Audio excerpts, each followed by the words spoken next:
Super Más Allá.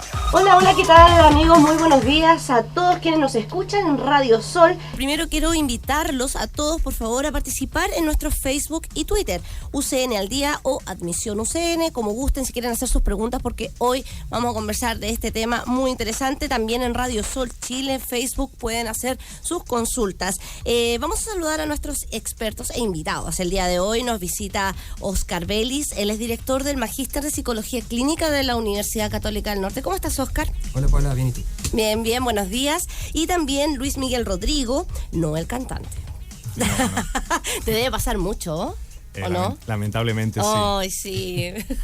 Y director del Instituto de Economía Aplicada IDEAR de UCN. ¿Cómo está, Luis? Así es, muchas gracias, muy bien. Bienvenidos, entonces. Tema que uno conversa en la casa, que uno escucha, que uno ve o observa a veces en las noticias cuando vemos aquellas situaciones de maltrato a los adultos mayores, o vemos que los hogares de ancianos se cierran, o vemos que no hay espacio para los abuelitos hoy en día, no solo en cuanto a quién los cuida, en la salud, sino que también en muchos aspectos, también en lo económico y en el desarrollo de las personas.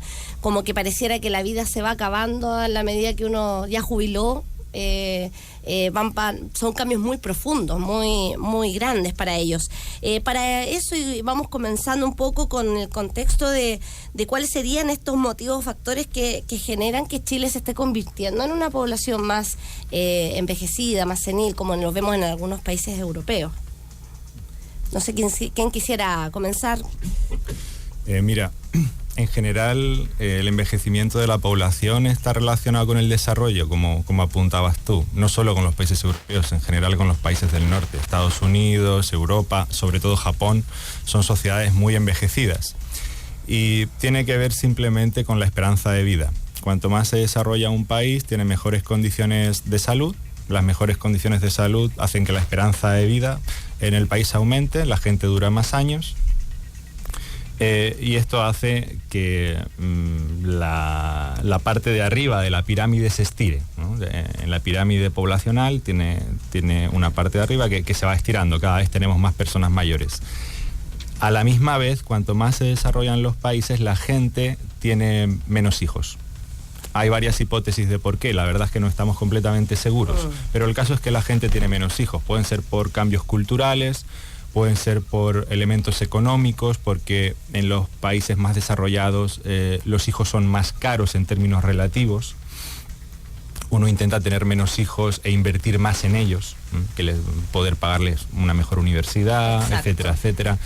Pero el caso es que, hipótesis aparte, lo cierto es que en los países más desarrollados la gente cada vez tiene menos hijos. Eso lo hemos visto en Europa, en Estados Unidos, en Japón, en todo el hemisferio norte. Tiene que ver un poco con la profesionalización también de los adultos, de los jóvenes, que cada vez tienen mayor acceso también a desarrollar otras áreas de su vida, porque ya no tenemos a quien esté al cuidado también en la casa, o quien esté más presente en eso. Estamos contratando gente para que nos ayude. Hay muchos factores. Yo creo que uno de los más importantes es que en los países más desarrollados hay más mujeres trabajando fuera del hogar.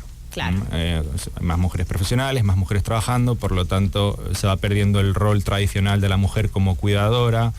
Al haber menos mujeres en el hogar también hay menos posibilidades de crianza y de tener hijos. Yo creo que este es un factor importante, pero hay varios. El caso es que más esperanza de vida y menos hijos supone al final invertir la pirámide poblacional. Entonces nos encontramos con que en Europa o en Estados Unidos o en Japón tenemos pirámides poblacionales que tienen la base muy estrecha. Las generaciones más jóvenes son chicas y las generaciones de en medio, las generaciones que están en edad laboral, son mayores. Entonces tenemos una especie de como de árbol de Navidad, ¿no? Sí. Tenemos una especie de árbol de Navidad y esto supone una inversión al final completa. Chile está a medio camino. Eso le iba a preguntar, ¿cómo se ve Chile en el contexto del continente? Porque sabemos esta situación que se presenta, esa situación que se presenta en los países del norte y en Europa, que ya se venía hablando hace muchos años, pero ¿cómo está Chile también en el contexto del Cono Sur o de más arriba, digamos, antes de llegar a Norteamérica?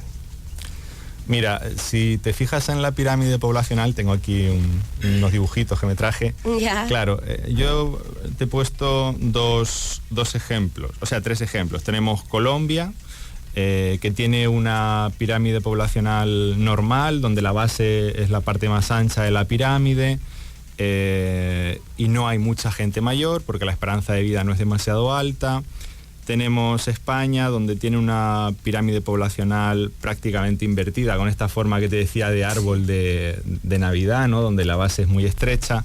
Y tenemos a Chile, donde se ve que la base se está estrechando, ¿no? Cada vez hay menos generaciones más jóvenes y la parte de arriba está subiendo. Hay más esperanza de vida, está llegando la gente. Podríamos decir que en términos de pirámide poblacional está en un momento de transición entre estos dos modelos. Entre un modelo con baja esperanza de vida y muchos niños, donde la gente tiene muchos hijos, y un modelo con altísima esperanza de vida, donde la gente tiene muy pocos niños, que sería el modelo del norte, el modelo de Europa, de Japón y de Estados Unidos. Claro, ahora hay que ver, y más adelante lo vamos a retomar específicamente en este tema, de que tú hablas de que justamente son países más desarrollados. Nosotros somos un país que tiene tendencia al crecimiento económico, no precisamente al desarrollo, en lo que respecta a cómo podemos sostener esta población también. Ya la palabra salud es complicada, es súper difícil, y me imagino distinta a Japón o distinta a otros, también cultural. En Japón respetan mucho más a la población anciana. Oscar, ¿cómo podríamos ver el aspecto socio? Yo sé que tú trabajas más en la psicología clínica, pero a nivel colectivo un poco como para enfrentar este Chile que se nos viene con esta población. O sea, más allá de lo económico. Claro, desde mi punto de vista efectivamente hay que hacer cambios importantes respecto a cómo la sociedad observa la adultez mayor. Hay cosas súper curiosas de nuestra sociedad, si uno piensa incluso en lo que se enseña o en lo que se desarrolla en investigación o en textos de consulta, podemos imaginarnos que los textos de desarrollo evolutivo ocupan gran parte de sus capítulos a la infancia, a la adultez, y la adultez mayor, que por lo menos son 20 años y un poco más, considerando la expectativa de vida, como ya mencionaban, tienen capítulos muy reducidos. Y creo que también lo vamos a tocar probablemente, existe bastante discriminación, tanto positiva como negativa, sobre los adultos mayores. Entonces, mientras la sociedad no haga un cambio también de cómo se observa ese periodo evolutivo, probablemente las cosas no mejoren mucho. Más allá efectivamente de lo económico y del tema habitacional, que efectivamente son cosas relevantes. Pero si la visión de nosotros como sociedad sobre la adultez mayor es bastante deplorable, es como, bueno, llegué a los últimos momentos de mi vida y ya está, probablemente también muy pocas cosas van a cambiar. Tenemos un montón de adultos mayores que están en situación de abandono, y no estoy pensando en situación de calle, sino que en situación de abandono en sus propios hogares. Independiente de la situación económica, exacto. Es así. Y finalmente eso es lo que genera mayor repercusión negativa en la calidad de vida de esas personas, y si la sociedad no se hace cargo de eso, efectivamente vamos a tener probablemente, además de temas de salud y temas económicos, bastantes problemas, considero. ¿Existen índices de depresión también que se puedan palpar en este grupo de personas? Sí, curiosamente hasta ahora lo que muestra la investigación es que no hay una tasa de prevalencia más alta que la población general de depresión como cuadro clínico diagnosticado. Ya. Pero efectivamente sí hay una de las principales cosas que se pudiesen afectar psicológicamente en un adulto mayor es el ánimo, asociado también a estas condiciones de vida. Y asociado también a que efectivamente es un periodo donde yo me pongo a veces a revisar lo que ha pasado durante mi vida, qué he logrado, qué no he logrado. ¿Qué cosas cambiaría, de qué me arrepiento? Exacto. Y toda esa retrospectiva. Claro, y la gente que está en ese periodo también está contaminada por la visión que tiene la sociedad. No están exentos de eso, entonces también a veces se observan a sí mismos como en la última etapa de su vida y que no tienen mucho que hacer, en verdad. Se reflejan un poco en la mirada que le damos nosotros. Exacto. Y nos olvidamos que todos vamos, ojalá fuéramos para allá, porque hoy en día también con los altos índices del cáncer, de enfermedades que la verdad son súper fuertes, impactantes, y a veces no alcanzan ni a procesarlas. Y es una tendencia que estamos viviendo las familias chilenas. Por lo menos es lo que se aprecia cuando cada persona va conversando con otra y va conociendo que sí, mi tío, mi papá, mi abuelo, y ya es un lujo llegar a la tercera edad en ese aspecto. En vivir, en poder tener más experiencia, pero también es complejo desde estos puntos de vista, y que vamos a profundizar a la vuelta de este corte musical. Ya volvemos.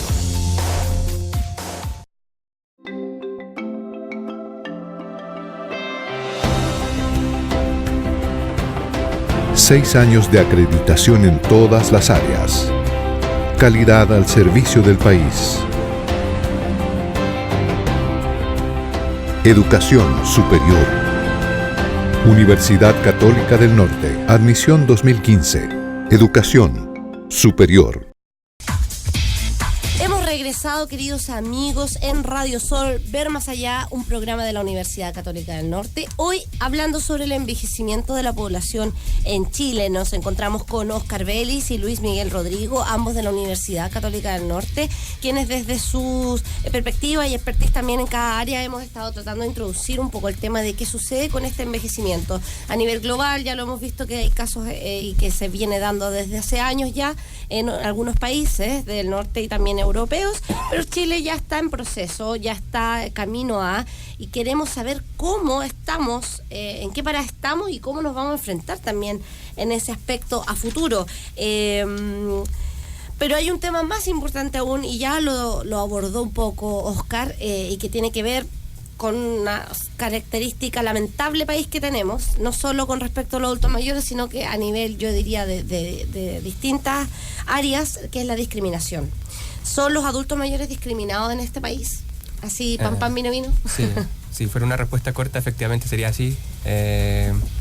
Tanto positiva como negativamente, pero desde mi punto de vista, ambos tipos de discriminación terminan teniendo repercusiones que no son tan favorables para el adulto mayor. ¿Cómo podrías describir las positivas y las negativas de estas discriminaciones? La negativa, bueno, termina siendo lo más evidente respecto al aislamiento, al abandono, a que no hay muchos espacios donde ellos puedan insertarse, y no están las facilidades como la de los que tenemos en general otros periodos evolutivos. Y positiva es que se transforma en asistencialismo finalmente, donde efectivamente terminan políticas públicas o políticas privadas que terminan favoreciendo que los adultos mayores tampoco se desarrollen y se mantengan con niveles de autonomía e independencia que son adecuados. Finalmente el asistencialismo tiene repercusión negativa sobre el funcionamiento psicológico y cognitivo de un adulto mayor. Sí, eso es verdad. Luis, ¿quería acotar algo sobre el respecto? Ya, mira, cuando yo pienso en ese tema, obviamente no lo veo desde la psicología, ¿no? Lo veo desde los cambios culturales. Soy sociólogo, entonces lo tiendo a ver comparado entre países. ¿Sabes lo que pasa? Que con los adultos mayores, cuando tú pasas de las sociedades tradicionales, donde efectivamente eran muy importantes, no solo por temas afectivos, familiares, sino eran muy importantes porque en las sociedades tradicionales la producción, el campo, la agricultura, la ganadería, casi no cambiaba su conocimiento. Entonces los adultos mayores eran referentes de conocimiento en esas sociedades. Cuando tú pasas de sociedades tradicionales a sociedades no tradicionales, sociedades industriales o postindustriales, donde la producción genera conocimientos nuevos continuamente, el adulto mayor pierde su rol de experto productivo. En nivel cognitivo, digamos. Exactamente, pierde su rol de experto productivo y se queda en el hogar, en lo afectivo, ¿ya? ¿Qué es lo que ocurrió? Lo que ha ocurrido en los países más desarrollados, en el norte del mundo, es que en algún momento han desarrollado sistemas para que los adultos mayores tengan altos ingresos o tengan ingresos más altos. No sé si altos ingresos, pero sí ingresos más altos que aquí. Entonces, ha habido una especie de nueva integración del adulto mayor vía consumo. Como tiene dinero, el mercado les intenta echar el guante, ¿no? Entonces, vía consumo, vía vacaciones, sitios donde hacer turismo, productos especializados para adulto mayor, por ahí hay una especie de integración, ¿sabes? Integración de mercado, si quieres. Exacto. Una integración de mercado, no el tipo de valor productivo que tenían en las sociedades tradicionales, donde eran los expertos en la agricultura, no eso, otra cosa. Pero sí un tipo de integración de mercado que no se ve en Chile porque tienen ingresos muy bajos, entonces no son relevantes para el mercado. Claro, es difícil atraerlos con digamos, bueno, ya vamos a hablar de eso, pero las jubilaciones que realmente, trabajando o no trabajando, o por bonos o por lo que sea, hay un gran porcentaje de personas que no alcanzan a tener lo básico para vivir, desenvolverse, independiente que hayan sido profesionales o hayan sido trabajadores toda su vida, cosa que incluso ahora la sociedad actual o nuestra generación está de alguna manera que le hace el quite, no es muy preocupado del tema de las previsiones. En época anterior a los abuelitos, o sea, por supuesto se preocupaban desde que trabajaban de los 18, 19 años, y cómo responde ahora la sociedad a todo ese ahorro, por así decirlo, porque para ellos es un ahorro, pero al final es el saldo que les queda. Hay un tema importante también a nivel del mercado, como dice Luis Miguel. Oscar, ¿cuáles serían estos rasgos o características psicológicas como ya individuos al llegar a esta etapa, al llegar a esta edad, como unos ya se están dando cuenta que chuta, ya, aparte de la jubilación, que es como algo determinante y pasa, que cambia la actitud, cambia qué hago ahora, qué ocupo mi tiempo, cómo interactúa esta persona de la tercera edad, cómo empieza a cambiar su mirada desde él? Ajá. Bueno, a veces es difícil generalizar, pero en contexto más tradicional estamos pensando en personas que efectivamente tienen que reorganizar su actividad ocupacional diaria, y tienen que empezar a reconstruir a veces redes sociales, redes comunitarias, porque efectivamente, aunque la sociedad ha ido cambiando, efectivamente han dedicado gran parte de su vida al sacar adelante una familia, al trabajar, etcétera, y por lo tanto muchas veces, o en general en nuestra sociedad y en el estilo interaccional que tiene, las personas tienden a quedarse más en su círculo íntimo. Entonces, cuando se han encontrado frente, por ejemplo, al fallecimiento de su pareja, o frente a que los hijos salen del hogar y están en otra ciudad, en otros espacios, efectivamente tienen que, la principal tarea como psicológica, podríamos decirlo así, a esa etapa es como reorganizar mi vida. Es como, pensemos, no sé, pues la jubilación, 65 años, 60 años, etcétera. Es como, ok, de aquí en adelante, ¿qué me toca o qué viene? Que no sea efectivamente el estar aquí haciendo o estando solamente. Entonces, claro, esa tarea es súper compleja. ¿Hay un estrés en algún momento en ese cambio, en esa transición? O sea, hay dos grandes cosas, yo creo. Hay, en términos como más clínicos, efectivamente, los trastornos del ánimo son lo que más podría prevalecer en esa etapa, si no se resuelve esto bien, porque también tenemos muchos adultos mayores que lo resuelven bien. Y otra cosa que he comentado mucho en consulta también como a esa edad es como la preocupación, independiente de que si esté presente o no, por la potencialidad de tener demencia, que es probablemente la enfermedad de salud mental más prevalente. Muy preocupante, porque sí, también se ha ido aumentando, o se ha visto más casos, sí, en que se empiezan a enfermar, la demencia senil, y ya no hay cómo mantener, aunque la familia quiera, claro, cuidarlos, no pueden, porque tienen que salir a trabajar, porque en cualquier momento puede que esa persona pueda hacer algo que no sé, porque sea peligroso para su vida o para el lugar donde se envuelve, y tienen que de alguna manera llevarlo a algún lugar, a un centro con especialistas que lo puedan cuidar, que eso también es otra cosa, otro problema, sí, porque estamos, y aquí por lo menos en la región se vive una tremenda escasez de espacios para poder atender a los adultos mayores, sobre todo con enfermedades, sí, como esta. Sí. No sé si especialistas en esta área existen. En Antofagasta sí hay pocas personas. De hecho, si me recuerdo bien, el único geriatra que había en Antofagasta ya no está en Antofagasta. De salud mental hay pocos profesionales especializados en adulto mayor, y yo creo que es algo que pasa en el país en general, no es algo que pasa en Antofagasta. Hay instituciones o grupos de profesionales de otros países que se han venido a instalar a Chile para hacer mano a esta falta de hogares, para que los adultos mayores pasen sus últimos años con calidad de vida adecuada, no hogares donde las personas estén institucionalizadas solamente. Y que sea regulado también con personas que sean aptas y capaces de... No una persona, vamos a llevar a personas que no tienen pega para que las cuiden, para que, claro, les den la comida y les cambien la ropa. Claro. No se trata de eso tampoco. No, claro, en general son espacios habitacionales donde las personas tienden a tener mayores niveles de independencia y autonomía respecto a, por ejemplo, administrar sus recursos, tomar decisiones de qué van a hacer hoy y qué no van a hacer, a diferencia de estos hogares que son mucho más institucionalizados, donde las personas adultas mayores finalmente terminan siendo como una especie de usuarios solamente, que tienen un horario establecido, sí, externamente, no tienen mucha capacidad de decidir cosas. Entonces, claro, las instituciones que se han venido a instalar a Chile, que son principalmente brasileñas, buscan eso otro, que es positivo. Alguien me comentó que hay como instituciones que, aparte de los que reciben, donde ya viven ahí, que vive de día y de noche, hay hogares también que los reciben por el día. Sí, generalmente son llamados como hospitales de día, no sé, no es muy bonito el nombre, pero sí. Sí. La palabra hospital ya de primer tiro. Sí, pero también, por lo menos la experiencia que hay muy cercana es que siguen siendo asistencialistas, o sea, sería súper positivo esos espacios bien hechos, porque efectivamente hasta ahora son como lugares donde las familias van a dejar al adulto mayor para que el adulto mayor... mientras pueda trabajar, hacer sus cosas y evitar que le pase algo en la casa o que tengan la imposibilidad de subir la escalera, qué sé yo, hacer su plato de comida. Pero no se favorece mucho en esos espacios el desarrollo psicológico, cognitivo, interaccional de esas personas. Vamos a una pausa comercial y ya seguimos conversando en Ver Más Allá.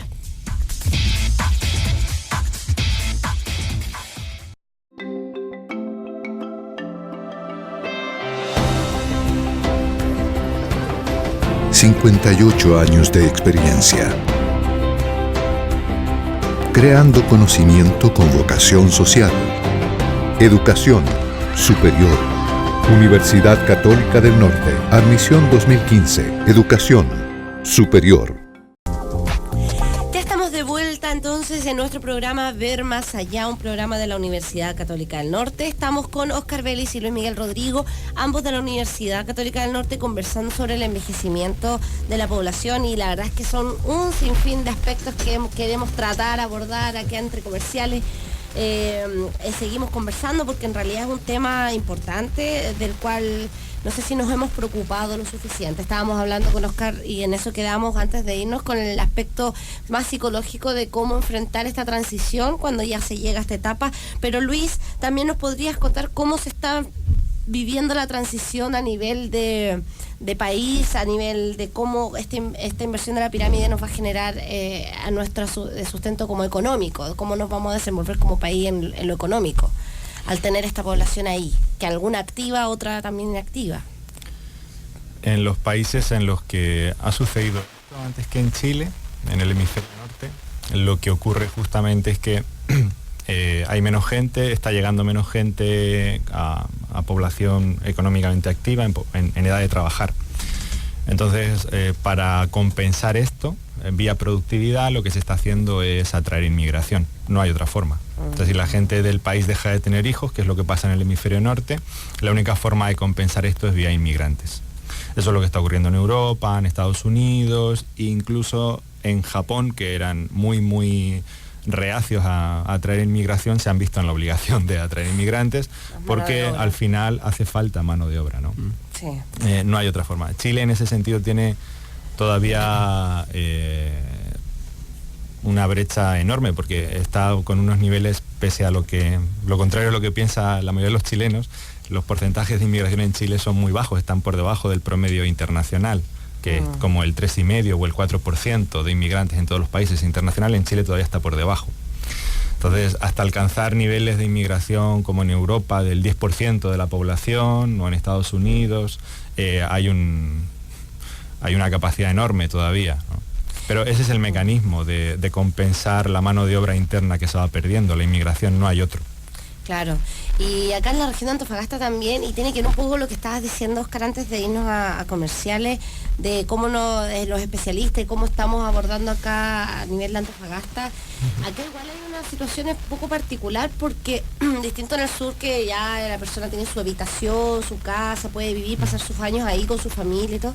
Acá tenemos una ciudad o una región un poquito más que se presenta por población flotante, donde mucha gente viene a trabajar y después compra casita en otra región más al sur y se piensa y se proyecta en otro lugar por la calidad de vida que espera.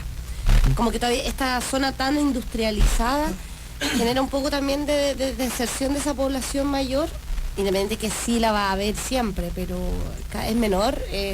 Hay menos interés en preocuparse por eso, quizás. No tengo muy claro, quizás ahí comenta mejor, pero efectivamente creo que uno de los focos, y probablemente no voy a descubrir la pólvora con lo que voy a decir, de preocupación de las políticas regionales está más asociada a la productividad, sobre todo a la productividad minera, y efectivamente, claro, eso va en desmedro de otras políticas que pudiesen cubrir la falta, la deuda que existe con los adultos mayores.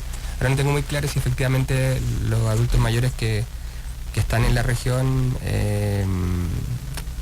qué porcentaje de ellos efectivamente tiene un lugar habitacional propio, o cuáles están... ¿En qué condiciones están viviendo? Exacto. Si viven acá o no. Claro, y si son de la región o no son de la región. Hay súper poca estadística sobre esos temas de adulto mayor.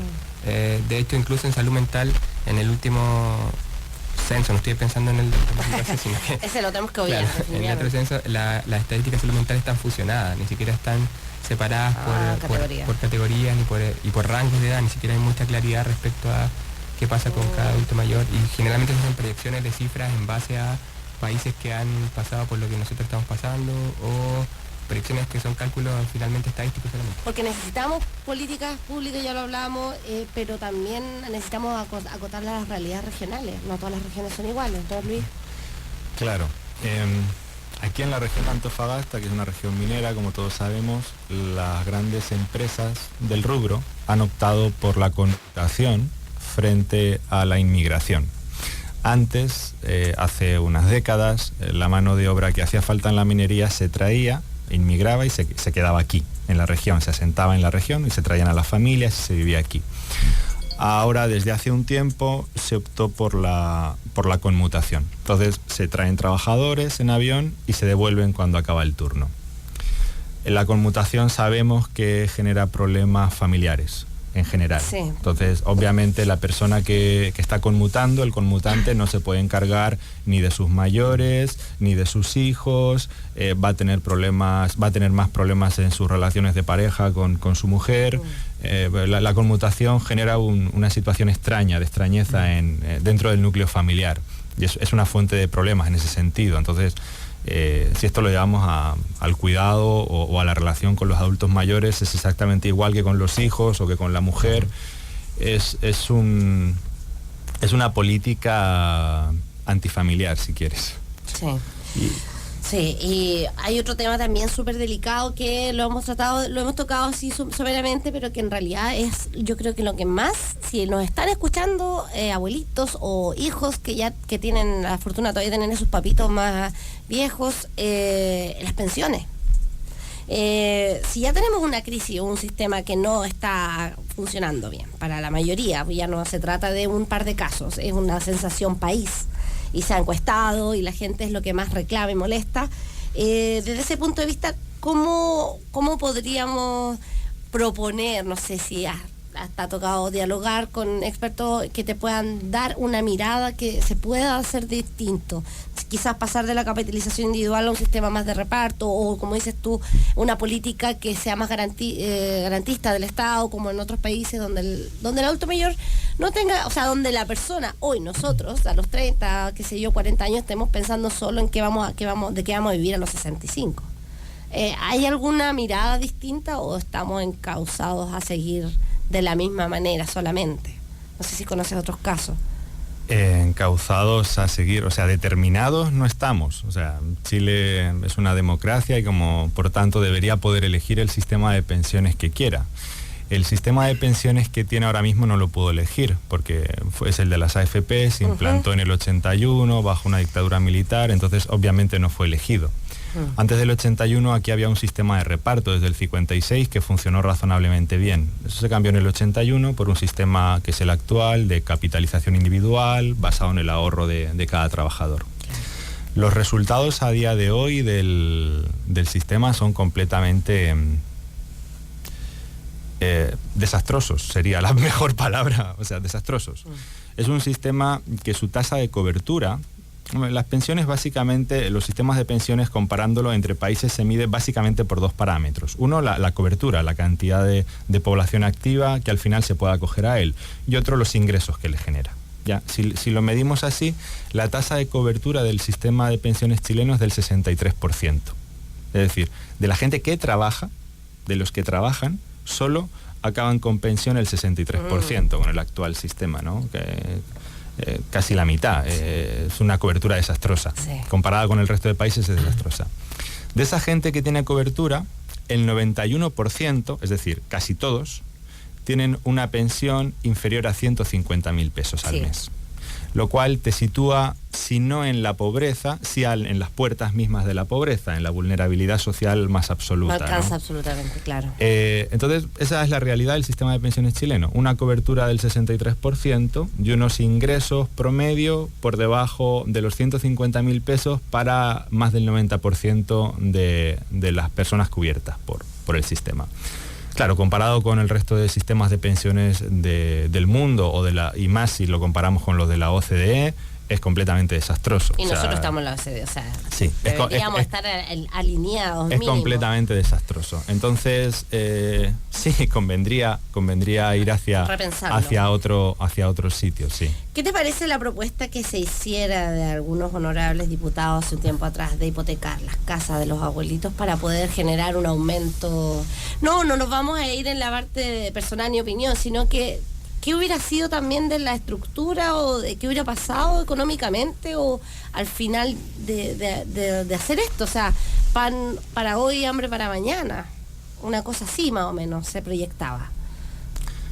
Mira, el sector bancario ya hizo esta propuesta en Europa, también la ha hecho en Estados Unidos, porque obviamente es un negocio muy rentable. Se llaman hipotecas inversas y supone básicamente pagarle un ingreso al adulto mayor hasta que fallezca, y en el momento que fallece quedarte con su vivienda, de tal forma que su vivienda no la pueden heredar sus familiares. Claro. Como negocio es un negocio fantástico para el sector bancario. Ahora la pregunta es si eso soluciona un problema, ¿no? ¿Eso está solucionando un problema? O es un parche. Eso puede ser atractivo cuando uno se encuentra ante un Estado que no le garantiza la jubilación, no le garantiza una jubilación mínima aceptable. Claro, cuando te encuentras completamente desvalido y tienes una propiedad, tienes la suerte de tener una propiedad, bueno, sí, puede ser atractivo. Pero lo deseable desde mi punto de vista es que la sociedad sea capaz de ofrecerle a la gente una jubilación digna, que no la sitúe en las puertas de la pobreza sin tener que mal vender, porque en este caso se malvende, sin tener que mal vender tu vivienda. Como empeñar prácticamente. Exactamente. También, ¿no? Es algo de venta, de que uno pueda basarse en la UEF, ahora que con la nueva ley también que va a permitir cierta cantidad de UEFs por vender. Hay toda una regulación que también al final no va a ser conveniente, como dices tú, para el sistema bancario más que para el que vende. Como negocio fantástico para el sistema bancario, porque es algo parecido al sistema de las AFPs. En estos momentos la cantidad de plata que ingresan las AFPs en comparación con la cantidad de plata que están gastando en los jubilados es enorme. O sea, ingresa mucho más de lo que está gastando. Entonces, como negocio es fantástico. Bueno, este sería otro negocio fantástico. Sí. Porque lo que tú vas mucho. Claro, lo que tú vas a pagar a la gente va a ser en promedio muchísimo menos del valor de sus viviendas. Sí, por supuesto. Para allá, bueno, ya no nos queda mucho programa, pero no me quiero ir sin preguntarte, Óscar, también si es importante, y lo hablábamos en comerciales, mantener ocupados laboralmente a los adultos mayores hasta cierta edad donde todavía quizás pueden, independiente de la jubilación, y que puedan descansar, poder elegir algún part-time, algún trabajo y entregar esa sabiduría que no se aprende en la universidad, que hay cosas importantes por aprender. Bueno, hay cierta controversia, pero yo diría que más que ocupados laboralmente es que se mantengan mentalmente activos, y probablemente hemos aprendido como sociedad que la principal fuente de ocupación es el trabajo. Y claro, si lo relacionamos con lo que estábamos hablando recién, efectivamente, si ese trabajo le va a generar un poco más de ingresos, probablemente los adultos mayores tiendan o pretendan trabajar un poco más de los años que corresponde. En términos cognitivos, efectivamente es mucho mejor un adulto mayor que esté activo que un adulto mayor que esté en su casa, no sé, pues mirando la novela y ya está.